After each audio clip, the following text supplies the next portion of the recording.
নির্যাতিত সাংবাদিক, বাংলাদেশের জন্য একটা ব্র্যান্ড সাংবাদিক, বাংলাদেশের আমার দেশ মানে একটা প্রতিষ্ঠান, মাহমুদুর রহমান মানে একটি প্রতিষ্ঠান।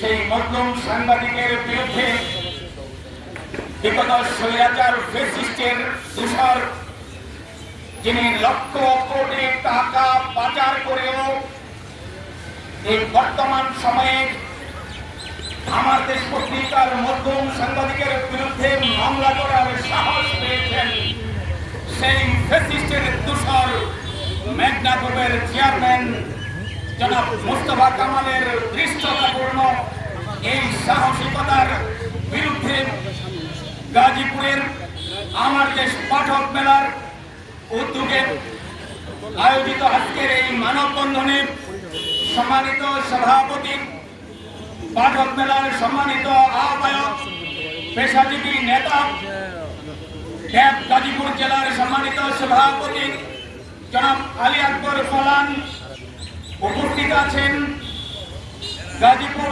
পেশাজীবী পরিষদের সম্মানিত সভাপতি, শিক্ষক নেতা অধ্যাপক নজরুল ইসলাম, গাজীপুর প্রেস ক্লাবের সম্মানিত সভাপতি জনাব মুস্তাফিজুর রহমান টিটু, আমার দেশ পত্রিকা গাজীপুরের প্রতিনিধি এবং এনটিভির প্রতিনিধি জনাব নাসির আহমেদ, গাজীপুর প্রেস ক্লাবের সম্মানিত সাধারণ সম্পাদক রিপন শাহ সহ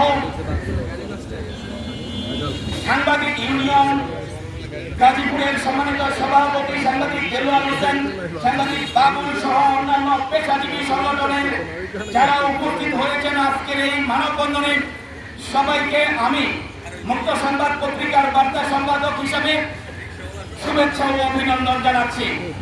সাংবাদিকরা নির্যাতিত হয়, সাংবাদিকরা বিভিন্ন দিক থেকে বঞ্চিত হয়। মুক্ত সংবাদ পত্রিকার সম্পাদকও নির্যাতিত হয়েছে, জেল কেটেছে, হামলার শিকার হয়েছে, আমি নিজেও জেল কেটেছি এবং সারা বাংলাদেশ ব্যাপী ফ্যাসিস্টের আমলে যে সকল সাংবাদিকবৃন্দ নির্যাতিত হয়েছেন সকল সাংবাদিকদের প্রতি সমবেদনা জ্ঞাপন করছি। মজলুম সাংবাদিক মাহমুদুর রহমান ফ্যাসিস্টের আমলে শুধু জেল থাকেনি, তাকে যে পরিমাণ পৈশাচিক নির্যাতন করা হয়েছিল, যে অমানবিক, তাকে আমরা জেনেছি যে ল্যাংটা করে পর্যন্ত তাকে নির্যাতন করা হয়েছে, অপমান করা হয়েছে, অবশেষে দেশ থেকে বাধ্য করা হয়েছিল। বিদেশে গিয়েও যিনি বাংলাদেশের জন্য ভারতীয় আগ্রাসনের বিরুদ্ধে সবসময় সোচ্চার থেকেছেন, অবশেষে 5ই আগস্ট 2024 সালে ছাত্র জনতার অভ্যুত্থানের মাধ্যমে শেখ হাসিনা পালিয়ে যাবার পর আমার দেশ পত্রিকার সম্পাদক বাংলাদেশে ফিরে ফ্যাসিস্টের বন্ধ করে দেওয়া আমার দেশকে আবার চালু করে বাংলাদেশের সকল অনিয়ম দুর্নীতি, ফ্যাসিস্টের পাচার করা লক্ষ কোটি টাকার সংবাদ যখন প্রচার করে, সেই সংবাদ প্রচারের প্রতিবাদে ফ্যাসিস্টের দূষর সেই মেঘনা গ্রুপের যে মোস্তফা কামাল, তার এই সাহস হয় কি করে এখনো মাহমুদুর রহমানের বিরুদ্ধে মামলা করা। আমরা এর মামলার উদ্ধার করার জন্য আবেদন জানাচ্ছি এবং এই ফ্যাসিস্টকে অবিলম্বে গ্রেফতার করে দৃষ্টান্তমূলক শাস্তি দেওয়ার দাবি জানাচ্ছি। আপনারা জানেন এই যে ফ্যাসিস্ট এখন যে বাংলাদেশ নয়, শুধু সারা বিশ্বব্যাপী যে ফ্যাসিস্ট শব্দটা ব্যবহৃত হচ্ছে, এটি মাহমুদুর রহমানের আবিষ্কার।